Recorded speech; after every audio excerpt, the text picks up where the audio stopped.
शिवाजी महाराजांनी स्वराज्य स्थापनेच्या वेळेस अफजल खानाचा वध केला, ही गोष्ट आपण सगळ्यांनी वाचली. त्यांच्या आयुष्यात जसा अफजल खान होता तसं तुमच्या आणि माझ्या आयुष्यात आहे इन्फ्लेशन, म्हणजे महागाई. आणि आपल्याला जर आपलं स्वराज्य म्हणजे आपलं वेल्थ बिल्डिंग करायचं असेल तर या महागाईचा वध आपल्याला करणं गरजेचं आहे. आणि त्याच्यासाठी तुम्हाला योग्य ऍसेट शोधणं गरजेचं आहे. तुम्ही जर एफडी किंवा पीपीएफ मध्ये पैसे टाकले तर 7% आसपास परतावा मिळतो आणि महागाईचा दर हा सरासरी 6.5-7% आसपास असतो. त्यामुळे तिथे अफजल खानाचा वध होत नाही.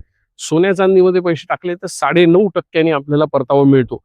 Yes, it beats the inflation, पण नॅरो मार्जिन आहे, फार फायदा होणार नाही. रिअल इस्टेट मध्ये टाकले, खूप पैसे लागतात, अनरेग्युलेटेड ऍसेट आहे. मिळाले तर 2% मिळतील, मिळाले तर 20% मिळतील, काही भरोसा नाही. Very big risk in the real estate segment common man साठी. त्यामुळे तिथेही अफजल खानाचा वध होणं अवघड आहे, ती लढाई जिंकणं अवघड आहे.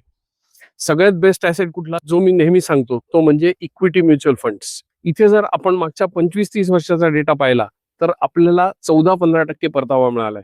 आणि ह्या काळात महागाईचा दर हा 7% आहे.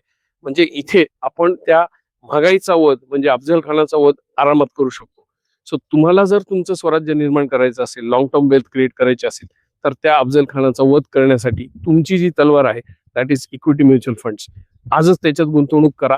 आणि ज्या लोकांना त्या गुंतवणुकीसाठी मदत पाहिजे त्यांनी माझ्या बायोमध्ये जा आणि माझा एक फॉर्म आहे, इन्क्वायरी फॉर्म, तो भरा. मी तुमची मदत करीन तुमच्या अफजल खानाचा वध करण्यासाठी.